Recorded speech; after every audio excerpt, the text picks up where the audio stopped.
MSP, Murder She Played, Ági5. Part 1. One great plan. Ági and Red Doll sat in front of the laptop and Ági was a little bit bored when the monitor lighted up abruptly. Iman, the charming mentor, appeared. Red Doll began the broadcast. Iman was in a big room with a big screen and some young vrechers sat around her. Ági began to listen. Iman said. The climate remix, why we might one day ditch the umbrella. Iman, imagine a world where you never have to check the weather app before a hike.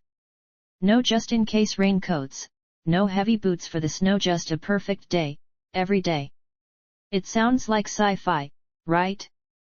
But theoretically, the environmental drivers of migration and weather could be hacked in two pretty mind-bending ways. 1. Programming the solar system.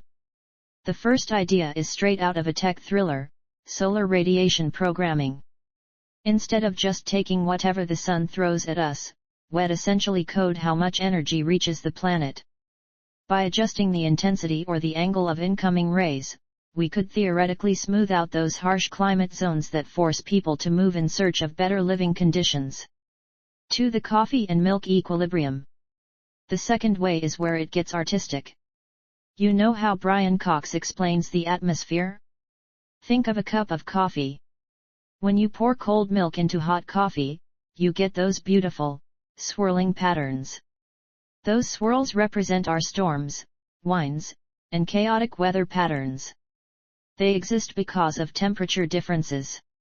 The equalizer, if the milk, the Earth's surface, and the coffee, the atmosphere, were the exact same temperature, those swirls would vanish. No temperature gradient, no chaotic weather. The adaptation, alternatively, if we could adapt solar radiation to match the specific temperatures of different regions perfectly, we'd eliminate the friction that causes rain and snow. If we achieve this thermal balance, the patterns of our weather disappear. It's the end of the umbrella era. When do we get there? Right now, we are still just watching the coffee swirl. Controlling the thermodynamics of an entire planet or programming the sun's output requires tech we haven't even dreamt up yet. We are talking about moving from being survivors of the climate to being the architects of it. Until then, I'd keep that umbrella handy for your Sunday stroll. But hey, it's nice to dream about a world where the only patterns we see are the ones in our actual morning latte. What do you think? Would a world without seasons eventually get a bit boring, or is the perfect hiking weather worth the trade-off? Ági decided to find out where that big room was and to be part of this future dream. She began to type on her laptop to find out who on earth that Brian Cox was. The story continues.